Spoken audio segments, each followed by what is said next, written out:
আমাদের রাজ্যের মুখ্যমন্ত্রী গত 14 বছরে আর কিছু করতে পারুন না পারুন আমাদের রাজ্যটাকে একটা কলতলায় পরিণত করেছেন।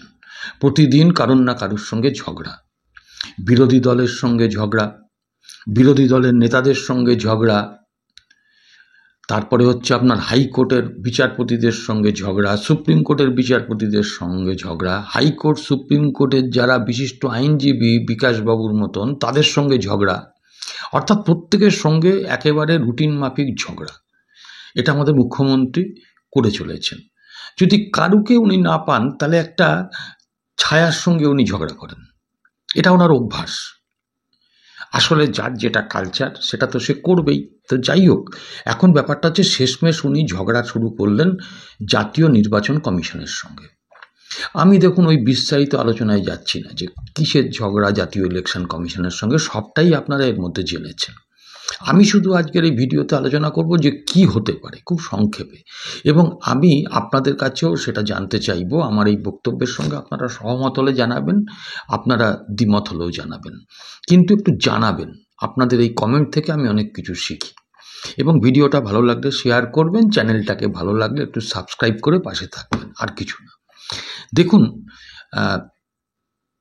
একটা রাজ্য সরকারের তরফ থেকে একটা জিনিস হতে পারে, সেটা হচ্ছে রাজ্য সরকার এই যে সিএস মানে চিফ সেক্রেটারি মনোজ পন্থ, উনি তো কালকে ঘুরে এসছেন ইলেকশন কমিশনের ওখান থেকে। যে যাই বলুক, আমরা নির্দিষ্টভাবে একেবারে বিশেষ সূত্র থেকে যেটুকু আমি খবর পেয়েছি সেটা হচ্ছে মনোজ পন্থ কিন্তু ইলেকশন কমিশন যখন জিজ্ঞাসা করেছে ফুল বেঞ্চ যে আপনি আমাদের এই যে অর্ডারটাকে কমপ্লাই করেননি কেন, মনোজ পন্থ কিন্তু সেক্ষেত্রে অনেক মিডিয়া বলছে, এমনকি অনেক ইউটিউবও বলছে মনোজ পন্থ সেখানে গিয়ে ক্ষমা চেয়েছেন। তিনি বলেছেন যেরকম আমি 21 তারিখের মধ্যে সবটা করে দেবো, আদৌ তা নয়।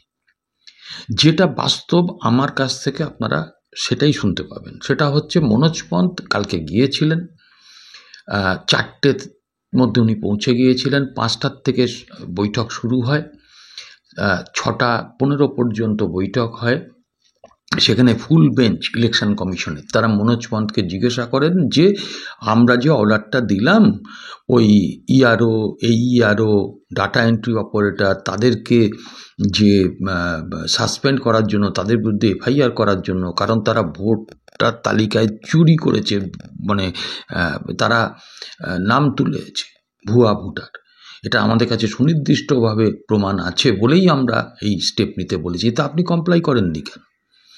মনোজ পন্থ যেটা বলেছেন সেটা হচ্ছে যে দেখুন স্যার, আমার একার ওপরে তো বিষয়টা নির্ভর করে না, আমি বহু ইলেকশন কন্ডাক্ট করেছি, কিন্তু আমার একার ওপর তো নির্ভর করে না, আমার একটা সরকার আছে, সেই সরকারের পদাধিকারীরা আছেন, সেখানে বসে আমাকে আলোচনা করতে হবে।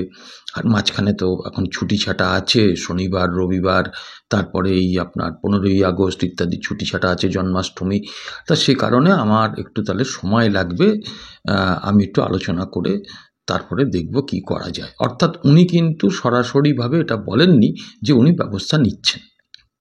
ইলেকশন কমিশন এত কিছু শোনার পরে ওনাকে পরিষ্কার বলে দিয়েছেন যে দেখুন, আপনি যত তাড়াতাড়ি সম্ভব এটা কমপ্লাই করুন। অর্থাৎ ইলেকশন কমিশন চান যে ভোটার এই তালিকায় যে কারচুপিটা করেছিল এই সমস্ত অফিসার বা কর্মীদের বিরুদ্ধে একেবারে ব্যবস্থা নিয়ে একটা নিদর্শন স্থাপন করতে। কিন্তু শুধু পশ্চিমবঙ্গের ব্যাপার তো না, এই ইলেকশন কমিশনের ব্যাপারটা তো গোটা দেশে এটা সার্কুলেট হবে। তো স্বাভাবিকভাবে এবারে মনোজ পন্থ চলে এসছেন। এবারে তিনি মুখ্যমন্ত্রীর সঙ্গে দেখা করেছেন কিনা, কথা টেলিফোনে হয়েছে কিনা, এগুলো আমরা জানি না। যেটা জানি না সেটা নিয়ে মিথ্যা কথা বলবো না। মুখ্যমন্ত্রীরও কোনো প্রতিক্রিয়া পাওয়া যায়নি। তবে দেখুন, সবটাই তো অনুমানের ব্যাপার। আমার যেটুকু অনুমান আমি বলছি, কারণ আপনাদের সঙ্গে শেয়ার করছি, আপনাদের মতটাও আমরা জানব। এটা হচ্ছে আমার যেটা মনে হয়, মমতা বন্দ্যোপাধ্যায় কারুকেই সাসপেন্ডও করবেন না, এবং যেহেতু উনি বলেছেন উনি সরকারি কর্মচারীদের কাছে মসিয়া সাজতে চাইছেন, যদিও ডিএর ব্যাপারে নামগন্ধ উল্লেখ করেন না। তো এখন ব্যাপারটা হচ্ছে মমতা বন্দ্যোপাধ্যায় আদৌ কারুকে সাসপেন্ড করবেন না বা কারুর বিরুদ্ধে এফআইআরও করতে দেবেন না, এটা আমার ব্যক্তিগত মত। অর্থাৎ নির্বাচন কমিশনের সঙ্গে একটা কনফ্লিক্টের পথে উনি যেতে চাইছেন। আর এই কনফ্লিক্টের পথে গেলে সেটা হচ্ছে এটা নিয়ে কোর্ট কামারি হতে পারে, আদালত, মামলা এগুলো হতে পারে। কারণ মামলা করতে তো সরকারের গায়ে বাঁধে না, কারণ সেটা তো আমার আপনার ঘাম ঝরানো ট্যাক্সের টাকায় উনি মামলা লড়েন বা লড়ান, কোটি কোটি টাকা খরচ করেন কর্মচারীদের ডিএ দেওয়ার আটকাবার জন্য, প্রাপ্য হকের টাকা আটকাবার জন্য, যারা ধর্ষক তাদেরকে ঠেকানোর জন্য বিভিন্ন সময়ে টাকা খরচ করা হয় বা এই অভিযোগ আছে। কিন্তু বিষয়টা হচ্ছে যে আজকে এই ক্ষেত্রে মামলা হতে পারে, এবং সেই মামলা কিন্তু হলে high court, division bench, supreme court, এমনকি সাংবিধানিক বেঞ্চ অবধি যেতে পারে। এটা কিন্তু একটা মানে সময় সাপেক্ষ ব্যাপার। দ্বিতীয়ত যেটা হতে পারে, নির্বাচন কমিশন এই ব্যাপারটা নিয়ে যদি মামলা চলে তো চললো, নাহলে যদি রাজ্য সরকার চুপচাপ বসে থাকে তো মামলায় যাওয়ার সম্ভাবনা বেশি। আর রাজ্য সরকার যদি চুপচাপ বসে থাকে তাহলে নির্বাচন কমিশন কিন্তু যেতে পারে, সেটা হচ্ছে রাষ্ট্রপতির কাছে, তারাও মামলা করতে পারে, আবার ডাইরেক্ট মানে রাষ্ট্রপতির কাছে যেতে পারে। কারণ ভারতীয় সংবিধানের 324 নম্বর ধারাতে বিশেষ করে ইলেকশন কমিশনকে একটা মানে সার্বভৌম পাওয়ার দেওয়া আছে নির্বাচন কন্ডাক্ট করার ক্ষেত্রে। ভোটার লিস্টটা তার একটা অঙ্গ। এখন বিষয়টা হলো যে এইখানে ইলেকশন কমিশন যদি রাষ্ট্রপতির কাছে যায় যে আমাকে ম্যাডাম এরকম কাজ করতে দেওয়া হচ্ছে না, তাহলে রাষ্ট্রপতি সেটা কেন্দ্রীয় সরকারের কাছে পাঠিয়ে দিতে পারে। কেন্দ্রীয় সরকার সেটিংয়ের কারণে যদি চেপে যায় আলাদা কথা, না হলে কেন্দ্রীয় সরকারও ব্যবস্থা নিতে পারে। আর ইলেকশন কমিশন কি করতে পারে, ধরুন এই মামলা হলো বা এই রাষ্ট্রপতি ফাইল চালাচালি এইসবের ফলে যদি দেরি হয়ে যায়, ইলেকশন কমিশন তো পরিষ্কার বলবে আমি যতক্ষণ না স্যাটিসফাইড হব ততক্ষণ আমি ইলেকশন করব না। তাহলে এই অবস্থায় দাঁড়িয়ে যেটা হবে সেটা হচ্ছে সময়টা যদি মেয়াদটা যদি সরকারের পেরিয়ে যায় তাহলে কিন্তু সেখানে শুধু স্পিকারের অবস্থানটা থাকবে, স্পিকার থাকে সংবিধান অনুযায়ী, কিন্তু সরকার তো আর থাকবে না, তখন সেখানে রাষ্ট্রপতি শাসন অটোমেটিকলি জারি হয়ে যাবে। এবং এর নিদর্শন কিন্তু আছে। আমি কিন্তু একেবারে ওই আপনার স্বপ্নের পোলাওয়ে ঘি ঢেললে বা আপন মনের মাধুরী মিশিয়ে বলছি না। কি আছে জানেন, আমি 3টে উদাহরণ দেবো, ভিডিওটাকে বাড়াবো না। একটা হচ্ছে ত্রিপুরা, 1993 সালে সেখানে পাওয়ারে হচ্ছেন সমীর রঞ্জন বর্মন, তিনি কংগ্রেসের মুখ্যমন্ত্রী ছিলেন। আর ওখানে কংগ্রেসের সঙ্গে বোঝাপড়া ছিল বিজয় রাঙ্খলের। এই বিজয় রাঙ্খেল ওখানে যা পরিস্থিতি তৈরি করেছিলেন গুন্ডাগর্দি করে, যে সেখানে কিন্তু নির্বাচন করার মতন নির্বাচন কমিশনের পরিস্থিতি ছিল না। সে সময় পিভি নরসিম্হা রাও তিনি ছিলেন প্রধানমন্ত্রী। তো যথারীতি এই প্রক্রিয়া করতে গিয়ে ত্রিপুরা গভর্নমেন্টের মেয়াদ শেষ হয়ে যায় সমীর রঞ্জন বর্মনের, এবং সেখানে নির্বাচন হয় রাষ্ট্রপতি শাসনে, এবং সেই নির্বাচনের মধ্যে দিয়ে সিপিআইএম ক্ষমতায় আসে 60টার মধ্যে 40টা আসন জিতে।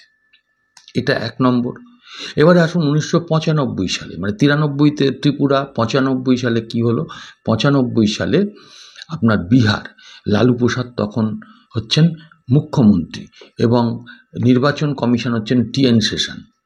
সেখানে কিন্তু একটা কাস্ট কনফ্লিক্টের প্রবলেম হয়েছিল।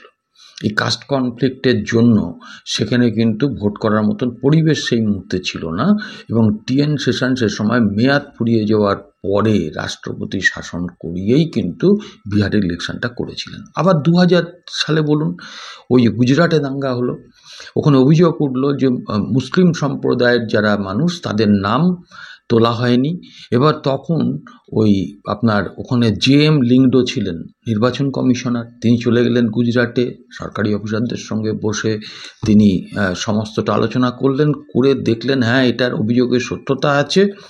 তিনি তখন কি করলেন, তিনি সুপ্রিম কোর্টে গেলেন, এবং মানে তিনি না, মানে নরেন্দ্র মোদী তখন মুখ্যমন্ত্রী, তিনি সুপ্রিম কোর্টে গেলেন। সুপ্রিম কোর্ট পরিষ্কার ওই 324 নম্বর যে ধারাতে সার্বভৌমত্বের কথা আছে সেটা স্মরণ করিয়ে দিলেন।